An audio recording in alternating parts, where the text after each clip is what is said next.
Meu nome é Clinton Fábio, eu sou enfermeiro, fui formado aí pela Fundação Educacional de Fernandópolis há 6 anos, fiz residência de Vigilância em Saúde pela FAMERP, pós-graduação em Gestão em Saúde e atualmente eu estou fazendo pós-graduação em Vigilância Sanitária. Vamos lá falar um pouquinho sobre a interface do STH SCIRAS com o PGRSS. Muitas pessoas entram em contato comigo pelo Instagram e até mesmo, nos encontros que eu tenho aí com a turma, questionando qual que é o papel do SCH dentro do PGRSS. É só entender a classificação de resíduos? É só saber o tratamento? É só, na visita técnica, eu ir lá saber se realmente está com o lixo de tampa fechada ou não é?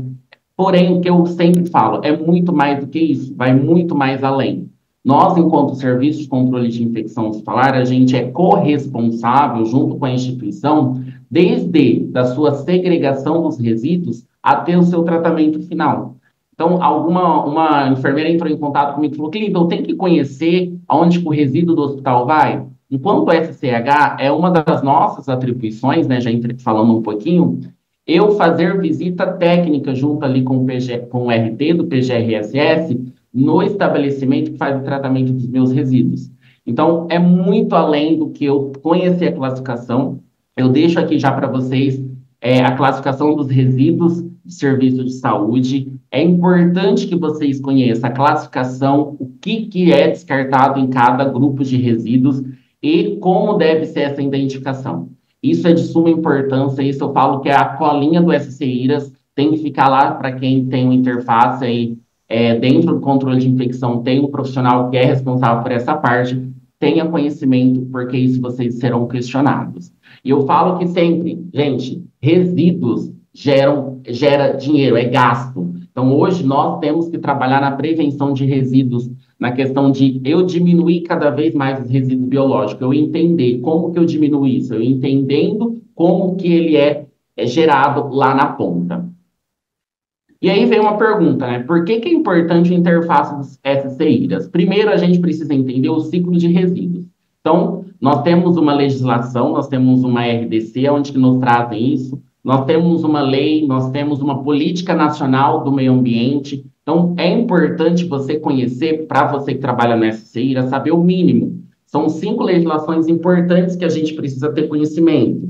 Então, a RDC do CONAMA, a resolução A358, que fala sobre o tratamento e disposição final, a Política Nacional do Meio Ambiente, que é a 12.305 de 2010, a RDC 222 de 2018, a RDC 50, que é do Regulamento Técnico de Obras e Reformas, e o Decreto 10.388, que é sobre logística reversa. Isso tudo é importante eu ter conhecimento para que eu possa ter uma integração, uma interface melhor com o PGRSS, para que quando eu for questionado, eu saber as respostas que eu vou dar. E, claro, conhecer o ciclo dos resíduos. A geração de resíduos, onde que é gerado esse resíduo, como é gerado, identificação e classificação, o acondicionamento e armazenamento, o transporte. Eu preciso saber como é feito o transporte do resíduo, desde a sua segregação para o armazenamento temporário ou armazenamento final. Já aconteceu, quando estava reformulando o fluxo de transporte de resíduo da instituição que eu atuo, de eu acompanhar esse transporte, para saber por onde ele passa, para saber se vai ter fluxo cruzado durante esse transporte. O momento que eu estou descendo esse resíduo, ele também tem momentos ali que está passando algum processo limpo, material estéreo, farmácia, insumo, almoxarifado. Se isso estiver acontecendo, precisa ter uma intervenção. Isso é fluxo cruzado, isso não pode acontecer. E hoje o maior desafio dentro das instituições, principalmente as maiores, né, mas acredito que das menores também, é a questão de fluxo. É muito desafiador eu ter uma demanda onde que eu tenho lavanderia, onde que eu tenho resíduo, onde eu tenho almoxarifado, onde eu tenho paciente, onde que eu tenho óbitos e onde que eu tenho visitante dentro das instituições. Então, precisamos avaliar cuidadosamente, atentamente esse fluxo para que não haja fluxo cruzado. E destinação final, reaproveitamento, reciclagem, eu entender se realmente o que está sendo feito na disposição final é o que a legislação recomenda. A gente sabe que a instituição quer cada vez mais reaproveitar algumas coisas, porém eu preciso entender o que o fabricante recomenda. O que que eu realmente tenho que fazer, como que a legislação traz isso descrito. Hoje nós temos as logística reversa, existem algumas obrigatoriedades, principalmente para as lâmpadas incandescentes, pilhas, aparelhos eletrônicos, eu preciso ter isso dentro da minha instituição. E claro, né, principalmente a questão do interface com essas CEIRAs, é prevenir, como eu já disse, o fluxo cruzado, minimizar a exposição e proliferação de agentes infecciosos, e isso é alcançado através da avaliação minuciosa do SCIRAS junto com o RT do PGRSS. Ah, mas eu sou do SCIRAS e também sou RT. Então, aí você vai ter um trabalho mais um pouco árduo, por conta que você vai ter que exercer essas duas funções com esses dois olhares. Eu acredito que seja mais fácil porque você já tem um conhecimento aí, tanto de uma área quanto de outra. Então, eu falo que a interface desses dois nichos, né, dessas duas áreas, é de suma importância e não tem como uma desvincular da outra. Eu ter uma gestão de PGRSS é eu também trabalhar com medidas de prevenção, por conta principalmente das práticas, implementar práticas específicas que visa reduzir esse risco de infecções entre profissionais, pacientes e contaminação aí do profissional no descarte desses resíduos. Ele tem que ser monitorado. E eu preciso, enquanto SCIRAS, participar desse monitoramento. Uma das normas, uma das requisições, né, requisitos lá da RDC 222 é o monitorar o PGRSS.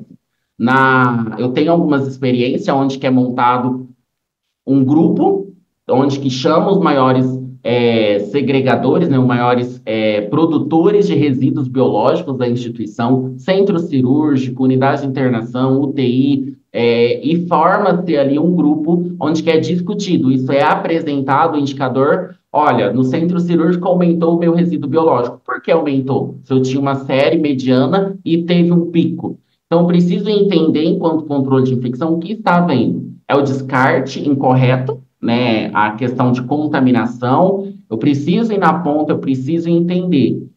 Outra questão que eu sempre falo, né? Existem algumas segregações que são confusas, que são constrangedoras, que são ambíguas. Um exemplo que eu trago é a questão da luva. É bem polêmico a questão da luva. Nós temos as situações que é onde que a Anvisa recomenda usar luva quando eu tenho um risco à matéria orgânica. E dentro da legislação traz que se eu usei luva e eu não tive contato com matéria orgânica, eu jogo no lixo comum. E aí fica uma questão ambígua, onde que muitas decisões que a instituição precisa tomar junto ao PGRSS, ele vai consultar o SCH. E aí é onde que a gente precisa ter conhecimento da prática, da realidade para tomar a conduta. Nem tudo está dentro da RDC 222, nem tudo está lá dentro. Então, vou trazer alguns questionamentos. Por exemplo, preciso ter lixo branco em todos os quartos? A legislação não traz isso especificamente. Todos os quartos precisam ter lixo branco. O que que a legislação traz? Que a segregação deve ser feita onde o resíduo é gerado. Existem situações que eu consigo ter um lixo branco em todos os quartos. Precaução de contato, ou isolamento de pacientes por alguma transmissão respiratória. Porém, existem algumas situações onde que o paciente, se ele não for precaução de contato, se ele não tiver em isolamento respiratório, é um quarto com uma precaução padrão, se eu colocar um lixo branco, né, um resíduo biológico ali para segregar, o acompanhante não vai ter um entendimento que ali eu só vou colocar algo que eu tive contaminação biológica, resíduo com matéria orgânica. E aí isso vai aumentar uma demanda, vai aumentar um custo para a instituição. Então precisa ser muito bem trabalhado, precisa ser feita uma educação continuada para quem escolhe essa opção, junto com esses pacientes, junto com esses acompanhantes. O que eu sempre falo, né, o que eu sempre recomendo quando me pergunta tenha o mais próximo da segregação. Ou às vezes no posto de enfermagem, ou às vezes no expurgo, ou às vezes até no próprio carrinho ali, coloca num saquinho quando eu vou fazer a medicação e depois eu descarto. Não é necessário ter em todo o quarto um resíduo biológico. O que é importante? Eu descartar o mais rápido possível, o mais breve possível. O RT do PGRSS precisa ser o enfermeiro da CCH? Não. O que a legislação traz que o RT precisa ser uma pessoa designada pela direção. Às vezes acaba sendo profissional da SCH pelo conhecimento, porém não é obrigatório. Onde coloca o armazenamento interno? Pode ser dentro do expurgo, pode ser dentro ali também de uma área onde eu não tenho uma passagem de processos limpos. O meu armazenamento interno hoje, ele não existe, né, na instituição, por conta da questão que a gente tem um fluxo muito rápido aí de coleta desses resíduos. Porém, ele precisa ser um local identificado, um local que seja, os resíduos ficam dentro de um local ali que esteja fechado. Então, é importante que ele seja identificado, lavável, bem ventilado e, principalmente, não tem acesso ali por profissionais que não são da área. Todo leito precisa ter caixa de pérfuro cortante? Não necessariamente. Da mesma forma que eu falei do resíduo biológico. Eu preciso entender o contexto. Hoje, em algumas situações, existem os carrinhos de medicação, eu digo isso em algumas situações, onde eu já tenho acoplado ali a caixa de pérfuro cortante. É importante você entender o contexto. Para isso, o enfermeiro do SCH precisa estar presente e inserido dentro da realidade.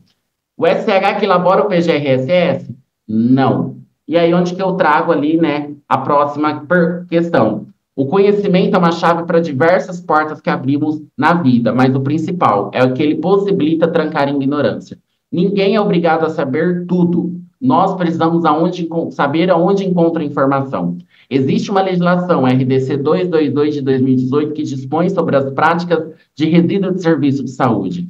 Se você trabalha em uma instituição, que você é RT ou que você participa das reuniões desse grupo, desse núcleo de pessoas, tem essa legislação impressa, tenha em mãos. E aquilo que você não sabe, que não traz, a legislação não traz, leva para discussão. Você não precisa saber tudo, ninguém precisa saber tudo. Hoje, até hoje, eu mesmo não sei tudo. O que eu tenho dúvidas, eu compartilho com os meus colegas, a gente entra num contexto. E o papel do controle de infecção no PGRSS, treinamentos, visitas técnicas. Então, dentro da legislação, tem alguns treinamentos obrigatórios. Alguns deles eu falo que tem um papel importante do SCH, que precisa ser feito por nós. Outros nem sempre, outros entra como consultoria. Visitas técnicas. Quando nós vamos passar nos setores, olhe para o processo de resíduos, tá? Também tem a opção de você fazer uma visita técnica específica no processo de gerenciamento de resíduo. Você tirar um momento somente para esse processo. Tem um checklist, tenha um roteiro baseado na legislação, e aí você vá somente com esse olhar. Na minha realidade, a gente faz o olhar para o PGRSS dentro da visita técnica, dentro das áreas. Aí eu já olho para ver se todas as lixeiras possuem tampa, o pérfuro cortante está armazenado na altura do profissional, se ele é acoplado na parede, se ele não tem ali, ele não fica em cima da pia. Consultoria de fluxo, como eu já disse. Então, é importante você estar inserido dentro da realidade. E validação de documentos. O SCH não é responsável por elaborar o PGRSS, a não ser que seja o RT, tá? Ou a não ser que a direção designa você para fazer isso. Porém, o que é importante, o SCH validar esse documento. Isso é requisitos para a ONA, para instituições que estão aí em processo de acreditação ou é acreditado, e também isso é algo que a vigilância sanitária solicita e quer ver quando vai fazer uma visita técnica na instituição. O PGRSS foi validado pelo SCH, então é importante que você tenha conhecimento. Se você está aqui, você não conhece o PGRS da sua instituição, solicita. Você precisa conhecer e validar esse documento. E claro, eu deixo aqui, né, paciência, porque lidar com PGRSS é desafiador. Tem muitas brechas na legislação e a gente precisa conhecer, estar inserido dentro do contexto. Eu, enfermeiro do SCH, não consigo entender o fluxo do PGRSS se eu não for até o local. Se eu não for fazer uma visita técnica, se eu não for conversar com o colaborador, se eu não ver o que acontece na prática, para mim entender esse processo. Então, primeiro, antes de tudo, conhecimento, paciência. E o programa de educação continuada, isso é um requisito da RDC. Esses treinamentos, eu sempre digo, é importante ter uma interface com essas CEIRAs, e principalmente esse de noções básicas de controle de IRAs é específicos do SCH. Então, uso de EPI e EPC, né, equipamentos de proteção individual e equipamentos de proteção coletiva, biossegurança, desinfecção ambiental, limpeza, desinfecção de ambiente, prevenção de acidentes ou caso aconteça, se acontecer um acidente de ferro cortante, o que que esse profissional vai fazer? Isso precisa ter todo mundo conhecimento. O SCH não está no hospital todos os dias, tá? Então, é importante que a ponta saiba o que fazer nessas situações. Então, dissemine essas informações. E noções básicas de controle de infecção. Eu sempre falo, né? Infecção acontece por falta de asepsia, por falta de limpeza. Então, se eu tenho um ambiente que eu não tenho um descarte correto dos resíduos, isso entra como das questões de precaução padrão, né? Se eu não faço o descarte correto dos resíduos, isso colabora para a infecção relacionada à assistência à saúde dentro da minha instituição. E, para finalizar, deixo aqui para vocês, para quem tiver interesse, a minha mentoria Desmistificando o PGRSS na prática. São 4 horas de gravação da legislação, tem uma planilha de gestão de indicadores com dashboard, tem modelo de PGRSS e roteiro de inspeção editável, adesivos de coletores de resíduos para promover conscientização, e aí, como bônus também, após assistir todo o material gravado, 1 hora de mentoria ao vivo comigo para esclarecer todas as suas dúvidas e garantir a compreensão total.